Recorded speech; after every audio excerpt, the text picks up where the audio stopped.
Can you change someone who doesn't want to change? Psychologists say this question is incorrect because this type of person does not exist. We're still talking about change and obstacles on the path to change. I'm your host Kamal El Mekki and you're watching ATF Channel.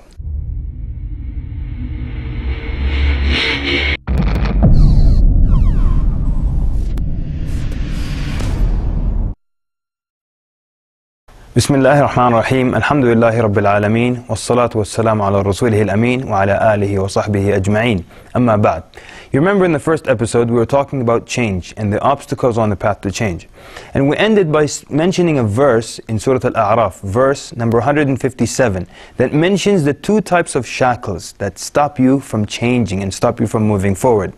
So we said the first type of shackle, those are the shackles that are imposed upon you by others or by the environment. That could be poverty, for example, the environment. Or it could be customs or rules or other limitations put upon you by people. The second type of shackles, those that are self-imposed. For example, laziness, procrastination, excessive guilt. All these things cripple you and they prevent you from moving forward.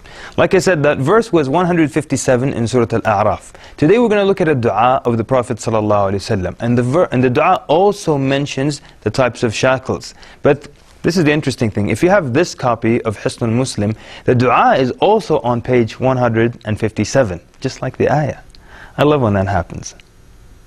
So anyways, the Prophet ﷺ used to say in a dua, Allahumma inni a'udhu bika min al-hammi wal-hazan, wal-ajzi wal-kasal, wal-bukhli wal-jubn, wa dala'i ad-dayn, wa ghalabati ar-rijal.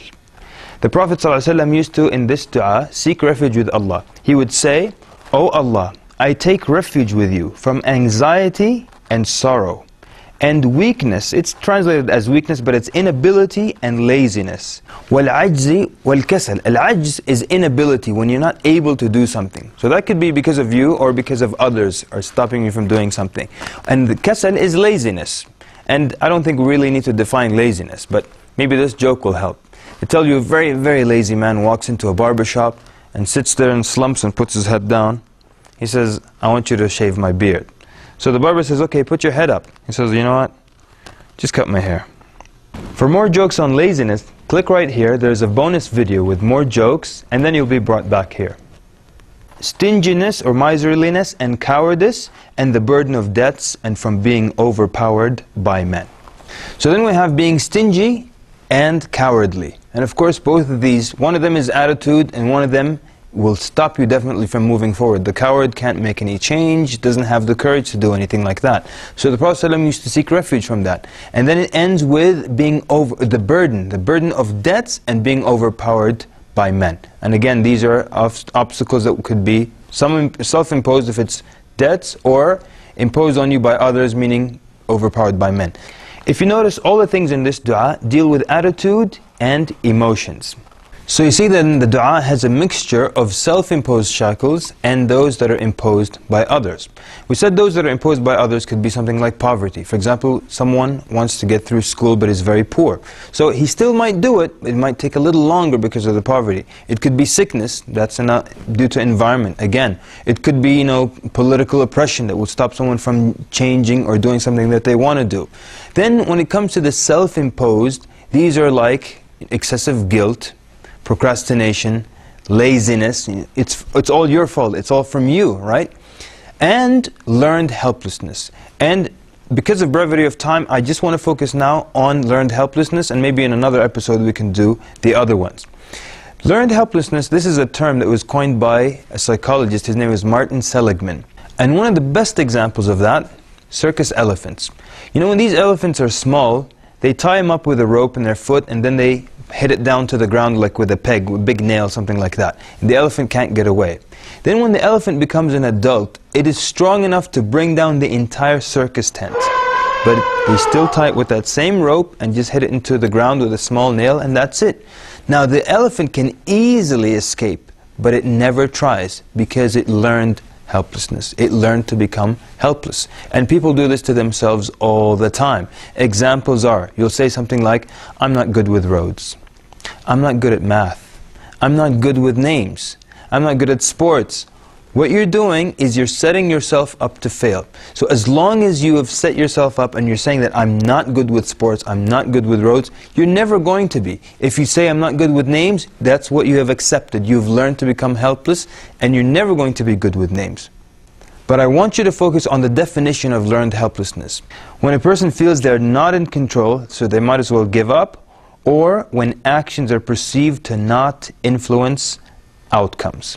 A drop in the ocean does not inspire anyone. Sometimes you need concrete proof that what you're doing is effective or real.